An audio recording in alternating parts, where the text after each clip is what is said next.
8 de la mañana con 32 minutos, 8 con 32 minutos, en Punto Noticias, primera emisión, saludamos con Verónica Carrillo, asambleísta de la Izquierda Democrática, con quien vamos a conversar sobre la expectativa que hay en la Asamblea Nacional sobre la decisión, las conversaciones, los diálogos que se puedan dar al interior de la Asamblea Nacional para conseguir los votos necesarios para ratificarse en el texto aprobado por la legislatura o en los cambios que ha dado el presidente de la República, que ha transformado este proyecto de ley que fue aprobado inicialmente y que ahora ya no garantiza la interrupción voluntaria del embarazo en casos de violación con su veto, sino que se vuelve una especie de regulador. Ha hecho modificaciones en la mayoría de este cuerpo legal y esto ha provocado, por obvias razones, un descontento generalizado en los grupos que auspiciaban esta normativa que buscaba ser algo reparador para las víctimas en casos de violación. ¿Cómo está, asambleísta Carrillo? Buenos días, bienvenida. Le saludamos a Alexis Moncayo, quien le habla, Licenia Espinel. ¿Cómo avanzan las conversaciones o las negociaciones al interior de la Asamblea Nacional respecto al veto del presidente de la República en este tema? Bueno, buenos días con cada uno de ustedes. Primero agradecer el espacio brindado, creo que es importante en este marzo, este 8 de marzo, que fue lo que pasó, que hablábamos de reivindicación de derechos de las mujeres y tremendo espaldarazo por parte del presidente de la República, Guillermo Lasso, al darnos ese veto parcial a las mujeres, niñas, adolescentes y personas con capacidad de gestar sin entender la realidad, desconociendo la realidad de las mujeres empobrecidas, racializadas, desconociendo la realidad de las mujeres, niñas, adolescentes, desconociendo la realidad de un sistema penitenciario, de un sistema judicial completamente precario, desconociendo la realidad en la que se vive en el Ecuador y cuántas mujeres pueden denunciar dichos procesos, dicho crimen atroz que es la violación. Dentro de la Asamblea estamos bastante... bueno, los que habíamos apoyado el informe de la Comisión de Justicia y Estructura del Estado estamos bastante acongojidos. La verdad es reprochable que un presidente de la República haya hecho un veto parcial con 61 observaciones a 63 artículos. Es una persona completamente indolente frente a esta realidad que se vive en las mujeres sobrevivientes de violación. Dentro de la Asamblea Nacional lo que estamos haciendo es justamente que las bancadas que se autodenominan progresistas, feministas, puedan dar los votos necesarios para poder pasar. Son 20 votos más que se necesitan dentro del legislativo. No olvidemos que para pasar el informe de la comisión logramos con las justas tener y alcanzar los 75 votos a través de un regateo y una subasta de votos en lo que es la dignidad para las mujeres. Ahora 92 votos que vamos a tener que alcanzar es bastante complejo. La verdad estamos preocupados, hemos instado a las diferentes bancadas como UNES, como las bancadas de Pachacuti, puedan tratar de que haya una votación orgánica dentro de este contexto para poder ratificar lo que la Comisión de Justicia y Estructura del Estado había pasado, que tampoco es una ley justa y reparadora porque ya ponía obstáculos de por sí. ¿Cómo está, legisladora? Qué gusto saludarle. Hacemos una pequeña precisión nada más. En realidad se requieren 92 votos, esa es la cantidad de voluntades que corresponden a la mayoría calificada para ratificarse en el texto, ¿no? Ahora, tomando en cuenta el escenario de febrero, asambleísta, en donde se votó y se aprobó esta norma con 75 votos, usted me corrige si es que me equivoco, creo que eran 75 si la memoria no me falla, siendo esas 75 voluntades las que avanzaron a conseguir con las justas ahí para con mayoría absoluta aprobar la ley para la interrupción voluntaria del embarazo en casos de violación, conseguir la mayoría calificada se va a volver una misión un poco más difícil. No sé si se repite el escenario de las amnistías, la verdad. No sé cómo han estado las reacciones a esta hora, las conversaciones que haya tenido usted con el resto de sus colegas de cara a lo que ha sido este veto que a muchísimos ciudadanos ecuatorianos, hombres y mujeres de este país, me parece que nos ha decepcionado. Pero ¿cómo están las cosas a la interna en la Asamblea? Es bastante doloroso lo que pasó, la verdad es que nunca entendimos nada, ni la Asamblea ni el Ejecutivo entendió cuál era el símil del debate, no entendimos que el debate no era entre aborto sí, aborto no, sino era entre clandestinidad y asequibilidad a un sistema de salud pública. La verdad, el día de ayer estábamos hablando sobre en la Comisión de Salud el tema de higiene menstrual y también existieron votos que pusieron para que pueda pasar dicha ley. Entonces ahí puedes ver el escenario que se va a dar con el tema del aborto, con una ley de higiene menstrual para las mujeres, cómo hay esas voluntades dentro de la Asamblea que no se quieren pasar y lamentablemente son los mismos y son de bloques progresistas lo que está pasando y lo que está sucediendo. Es inaudito que no podamos ponernos de acuerdo, ni siquiera los que nos autodenominamos de izquierda feminista, en poder decir vamos a ratificar lo de la comisión. Para mí es muy probable que gane el allanamiento, que gane la ratificación. Entonces eso sería una pena bastante fuerte, porque estaríamos obstaculizando y criminalizando de nuevo a las mujeres. Los avances que tuvo la Corte Constitucional estaríamos dejando en la nada con el allanamiento a lo de que es del presidente. Hemos hablado con algunas personas con lo que respecta a este tema, dijeron que vamos a ver si los que se abstuvieron capaz podamos cambiar los votos para que voten a favor, pero también es un mínimo los que se abstuvieron. Es decir, que aquí lo que se necesita es, primero, que UNES vote completamente, sumar los votos de Pachacuti y que los 3 de Izquierda Democrática que no votaron el día del día que se pasó el informe de la comisión puedan votar a favor. Ahí podríamos tener los votos suficientes para pasar la ratificación. Ahora, lo que se puede hacer y lo que estamos viendo es pedir una solicitud a la Corte Constitucional para que dé el debido seguimiento y proceso dentro del tema, porque todos ameritan que están siguiendo la sentencia de la Corte Constitucional. Entonces necesitamos claridad por parte de la Corte Constitucional el proceso del proyecto de ley de interrupción voluntaria del embarazo. Ahora, asambleísta Carrillo, hay tiempos que van corriendo y mientras esperan el pronunciamiento de la Corte Constitucional y se ponen de acuerdo qué puede pasar. Es más cerca, como usted dice, que se allanen a lo que propone el Ejecutivo, y de ser así, ¿cuál es el peligro que viene con la ley en las condiciones como las ha presentado el presidente de la República? A ver, yo ahí sí voy a ser súper clara. Para mí, si es que no llegásemos a tener el tiempo para que la Corte dé la respuesta, que bueno, se podría hacer una comisión de justicia, en la Comisión de Justicia y Estructura del Estado, llamarles de manera emergente a que comparezcan dentro de la comisión y se haga el debido proceso. Si es que no llegásemos a tener ese tiempo, lo mejor sería que no pasen ni siquiera la ratificación y el allanamiento en caso de que no tengamos los votos para poder ratificar.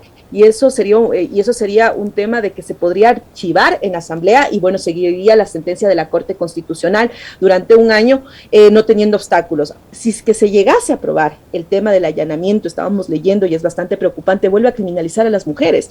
Primero, objeción de conciencia. Nosotros apostábamos por no tener objeción de conciencia colectiva, es decir, no vulneras al objetor de conciencia y no vulneras a la víctima que quiere realizarse la interrupción voluntaria del embarazo, con el propósito de no mantener a un objetor de conciencia en un centro de salud. Entonces eso tendría que administrar el Ministerio de Salud Pública. No estás vulnerando ninguno de los dos derechos. Requisitos. Es completamente inaudito, pero doloroso al mismo tiempo, que pidamos de esa manera una denuncia, que volvamos a revictimizar a las víctimas de violación, porque se cuenta la historia a más de una institución pública y a más de un funcionario público. Es revictimizante e invasivo y doloroso el proceso que tienen que pasar las víctimas de violación. Una declaración juramentada, por Dios, si queremos que las víctimas puedan acceder a un servicio público que es la salud, no podemos poner una declaración juramentada que te cuesta alrededor de $30. O sea, los grupos más vulnerables, los grupos empobrecidos, ¿cómo van a poder acceder a esta práctica, a esta interrupción, que de hecho no es obligatorio, sino es si decide la víctima sobreviviente si es que quiere realizarse la práctica? Y la temporalidad, por Dios, estamos disminuyendo de 18 semanas a 12 semanas, en lugar de ser progresivos, somos regresivos en derecho. Y esto es un precedente que se va a marcar, porque si hablamos dentro del artículo 1 de la Constitución de la República, que dice garantista de derechos, y hablamos en el numeral 109 de la sentencia que dice del derecho internacional tiene que ser progresivo en materia del derecho al aborto, el presidente de la República está siendo regresivo, y eso marca un precedente no solo para este tema, sino también ya lo dijo de los maestros, y lo ha hecho también con las amnistías. Entonces él está gobernando en sí a lo que le parece, a lo que de verdad cree, de una manera individual y no colectiva, y eso sí es preocupante. En el caso de las menores de edad, a mí me llama profundamente la atención, digamos, cómo en este caso, legisladora, se pretende, digamos, imponer una visión con un absoluto desconocimiento de la realidad que enfrentan las niñas, las adolescentes, las mujeres en general, pero específicamente hablando de las niñas y adolescentes, ¿no?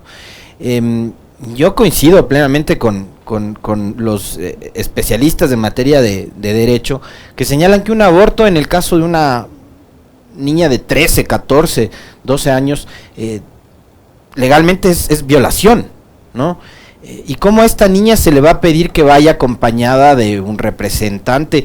Cuando, y esto con mucho dolor lo hemos escuchado junto a Licenia y todos quienes a diario nos siguen, hemos hablado con representantes de organizaciones como Surcuna y otras, Aldea y otras tantas organizaciones de mujeres, nos han relatado casos de incesto que son espantosos. Entonces, si el violador es el padre, es el abuelo, es el tío, con uno de ellos, de esos familiares van a tener que ir a presentar la denuncia. O sea, yo no sé cómo ahí habrá legisladores que terminen dándole la razón al presidente por lo que pasó en febrero, asambleísta, por el acomodo y por el canje de votos, lo cual sería realmente lamentable que nuevamente le den la espalda a las mujeres y a las niñas, ¿no? Yo, como digo, nunca entendimos el debate, ni la Asamblea ni el Ejecutivo, y la verdad es que es una pena que el presidente de la República en campaña haya dicho una cosa y luego cuando llegó dijo absolutamente otra cosa y encima más pone sus principios religiosos en lugar de legislar desde un Estado laico, desde el privilegio de la silla de Carondelet, trata de ver cuál es la realidad de las mujeres más empobrecidas, de las niñas violadas, y como tú dices, no nos escapemos de una realidad que pasó. Sara es una niña de 9 años. Una niña de 9 años que pensaba que era normal que el papá le viole, porque era la realidad en la que ella vivía. Era una niña que no sabía que estaba menstruando y no entendía por qué sangraba. Y era una niña que literal cuando se hizo una prueba de embarazo salió positiva y no entendía por qué estaba embarazada. Entonces esas realidades, hay muchas de las veces que en las casas las niñas piensan que es normal que el papá les agreda, que el papá les viole, que el papá les toque, o que es normal que el tío lo haga o que el hermano lo haga. Y cuando hablamos de eso, no hablamos de la realidad. Tú mismo dijiste, en el Código Orgánico Integral Penal está dicho que violación es hasta los 14 años. Y es violación tal cual, y no se tendría que pedir absolutamente nada porque la niña tendría el derecho de poder decidir sobre su cuerpo con un debido acompañamiento que brinda el Ministerio de Salud Pública. Yo no entiendo, el presidente de la República creo que piensa que van como concierto de Bad Bunny a hacer fila en la salud, en los hospitales a querer hacerse la interrupción voluntaria del embarazo, cuando ni siquiera te dan el turno en un mes, el hospital, te dan en 2 meses, 3 meses, o sea, súmale. Primero, si te enteras que estás embarazada, digamos ya a las 8 semanas. Luego tienes que hacerte el procedimiento, que igual queda en la impunidad. Y tienes que pasar por un tema bastante revictimizante y criminalizante, para que llegues a las 13 semanas, o a las 18 semanas, o a las 20 semanas, a decir quiero realizarme la interrupción voluntaria del embarazo, y te digan no, porque vuelves a ser criminalizada, porque eso está poniendo también dentro del veto. Les está diciendo que deben de denunciar los hospitales a las personas que quieran realizarse la interrupción voluntaria del embarazo. Y está poniendo también infanticidios. O sea, está dando una terminología dentro del veto acerca de lo que es la interrupción voluntaria del embarazo. Vuelve a criminalizar a las mujeres, niñas, adolescentes y personas con capacidad de gestar. Y es bastante preocupante que haya retroceso en materia de derechos cuando debemos de ser un país garantista de derechos. Y eso a mí me preocupa bastante. Ahora, yo te quiero contar una realidad nomás. El señor presidente piensa que los fiscales del país son bastante ágiles en el tema y cuestión de acceder, o sea, de dar una respuesta a lo que es la violación. Hay 837 fiscales aquí en el Ecuador, 5 por cada 100.000 habitantes saturados de casos. Es decir, que los procesos quedan completamente en impunidad. Siguen violadores en aulas educativas, porque han quedado en impunidad y el proceso se ha llevado más de 3 años, hasta 4 años, hasta 5 años en dar determinado proceso, donde la víctima se cansa de que le estén revictimizando una y otra vez y prefiere dejar el caso. Entonces desconoce completamente la realidad del sistema judicial, desconoce la realidad de las niñas, mujeres, adolescentes y personas con capacidades de gestar que han sido víctimas sobrevivientes de violación. Es una pena y es un presidente completamente indolente. Asambleísta Carrillo, ¿cómo están las cosas? Usted dice, ¿es mejor? ¿Sería mejor que no pase ni la ley de la Asamblea ni la ley del presidente y volvamos a la sentencia original de la Corte Constitucional? O sea, lo que yo digo es que si es que caso no llegásemos a tener los votos para la ratificación, creo que es muy oportuno tampoco tener los votos para el allanamiento, porque ahí sí sería doloroso. Ahí sí volvemos a criminalizar a las víctimas sobrevivientes de violación. Si en tal caso también tendríamos que ver dentro de la Comisión de Justicia y Estructura del Estado cómo hacemos con la Corte Constitucional, porque tienen que dar respuesta a lo que se está dando y al entendimiento y cómo le está leyendo cada persona. Entonces, esto es bastante preocupante también porque puede, en derecho, a mí me han dicho, yo no soy abogada, soy politóloga, me han dicho, donde existe la ley, existe la trampa. Entonces, todos se están acogiendo a lo que dice la sentencia de la Corte Constitucional. Pero hay una realidad aquí. que debemos de ser progresivos en derechos y garantizar. Si es que él quería elevar los términos de la Corte Constitucional en el tema de progresividad, tenía que haber subido las 12 semanas a 18 semanas y no tocar absolutamente nada más. Si es que hablábamos de que queríamos ser garantistas de derechos y si entendíamos la realidad. Ahora, el presidente, entre tantos argumentos que ha puesto para hacer estas modificaciones a esta normativa, dice que la ha ajustado para que esté de acuerdo a la sentencia de la Corte Constitucional. La ley aprobada por la Asamblea, ¿en qué parte no cumplía con la sentencia, según el presidente de la República?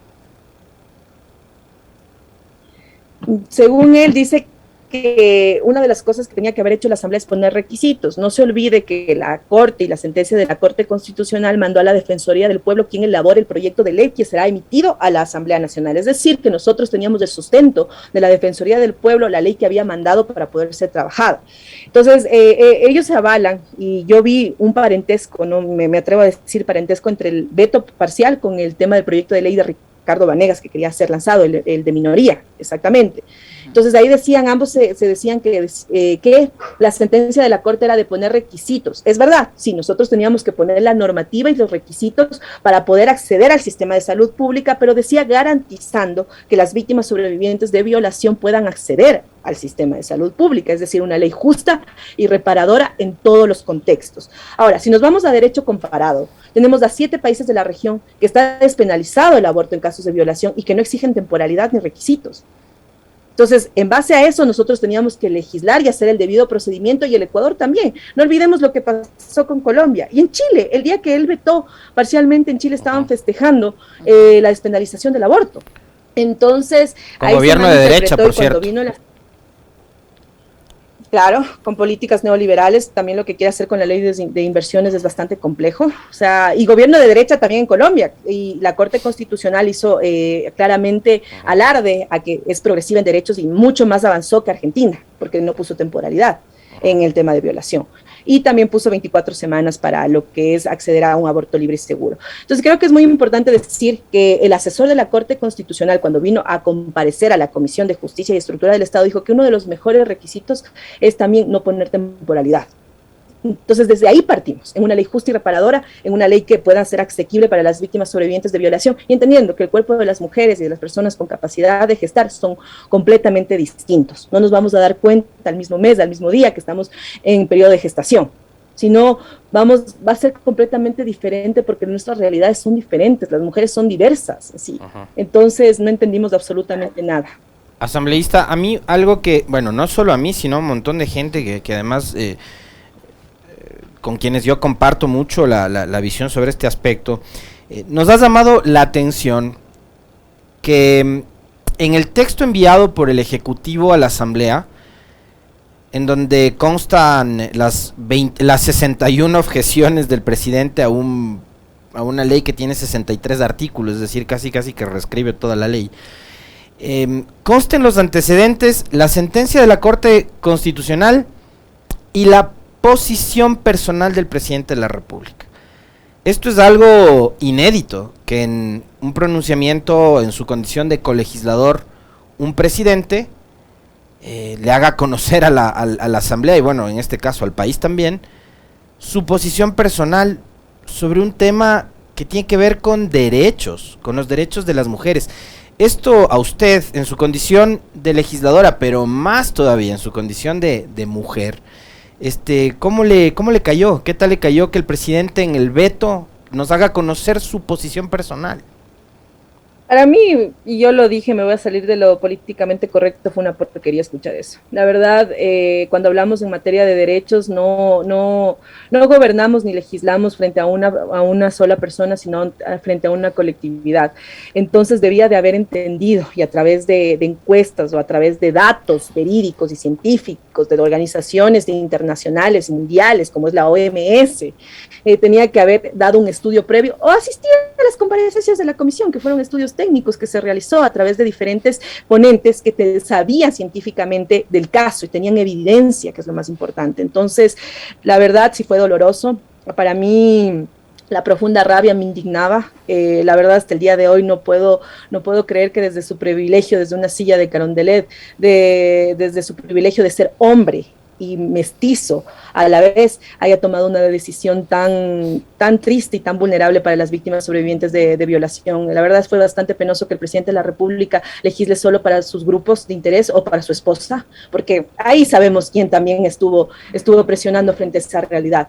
Y no para las víctimas sobrevivientes de violación, cuando hablamos que en esta región se festeja en otros lugares, en otros países, la progresividad de derechos. Lamentablemente, el presidente de la República no lo hizo. Guillermo Lasso sigue con su clero, sigue con su iglesia y no va más allá de los derechos de las víctimas sobrevivientes de violación y mucho menos de los derechos de las mujeres, niñas y adolescentes y personas y diversidades sexogenéricas. Eso hay que entenderlo y hay que dejarlo bastante claro. Seguiremos luchando, las pocas también que somos dentro de la legislación, y no digo solo de mi bancada, sino de diversas bancadas, las que están luchando, las mujeres que están luchando porque sea una ley justa y reparadora, o por luchar dentro de la Asamblea lo poco que queda.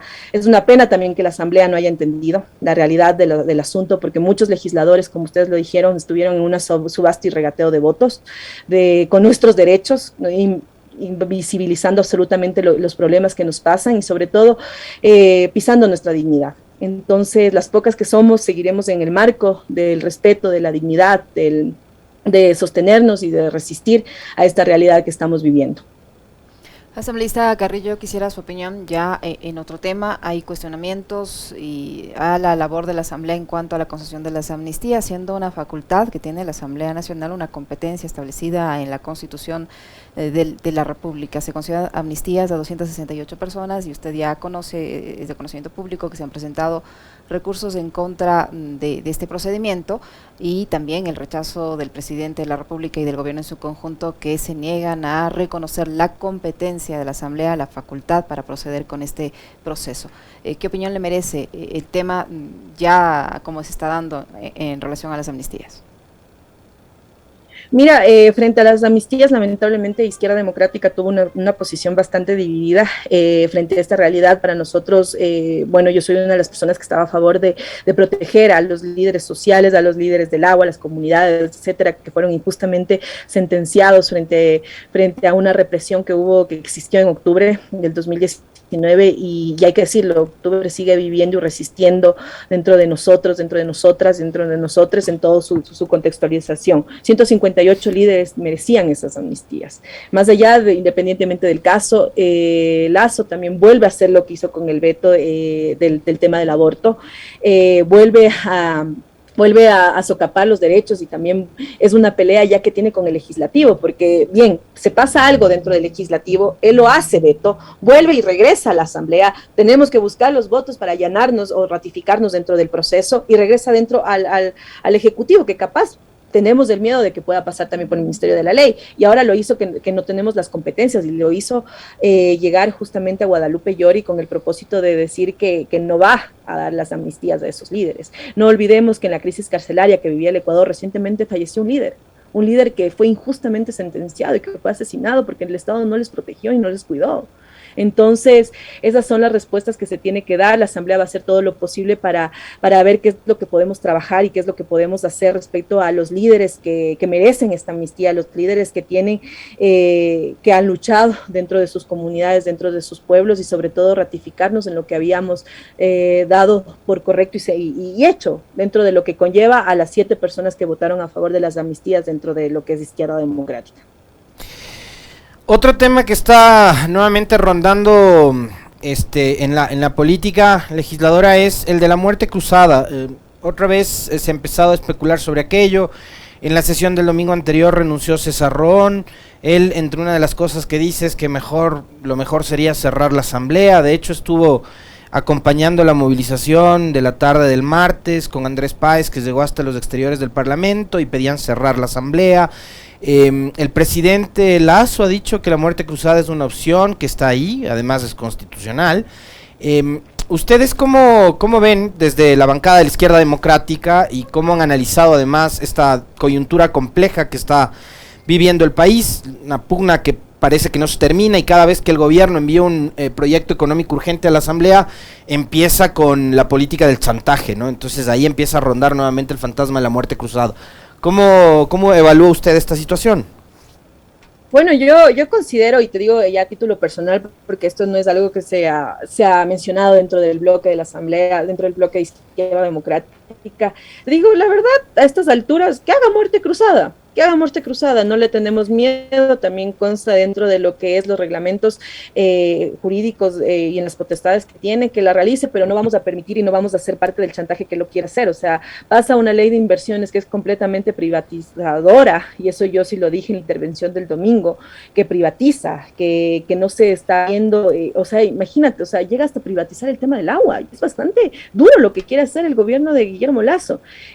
Chantajear con la muerte cruzada para que nosotros aprobemos esa ley me parece completamente inédito y completamente incoherente. Entonces, si es que él desea una muerte cruzada, que lo hagamos, vamos a ir a elecciones, vamos a dar la cara como siempre lo hemos hecho, y vamos a ir a través de las elecciones y que el pueblo sea el que elige. O sea, es justamente necesario también. Ya a estas alturas, después de lo que hizo con el veto, con el veto parcial del aborto, hasta yo quisiera que haya muerte cruzada, porque no puede haber un presidente con esas cualidades dentro de lo que es el Ecuador y liderando un país. Entonces ahí sí creo que hay que nosotros también replantearnos como sociedad qué es lo que queremos y qué es lo que queremos alcanzar.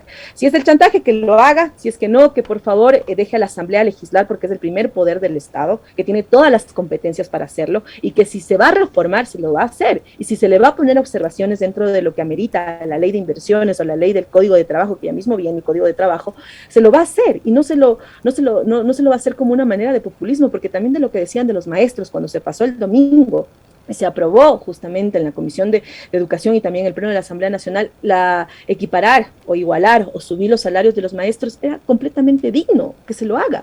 Y él empezó también a llamar ya veto. O sea, ya hay un veto parcial o puede haber un veto total respecto a las circunstancias de lo que está pasando dentro de la Asamblea. Entonces, si hay muerte cruzada, que lo haga, estaremos ahí dando la cara, iremos a campaña igual dentro del contexto y también luchando dentro de las elecciones. Si no hay, que se atenga también a que la Asamblea es el primer poder del Estado y que tiene que dar todas las observaciones correspondientes si es que no le llegase a aparecer absolutamente nada de lo que emite el Ejecutivo.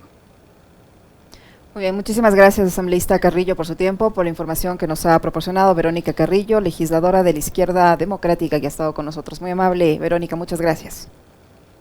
Muchísimas gracias a ustedes, para mí siempre es un placer estar. Un saludo a todas las personas que nos están escuchando en este momento.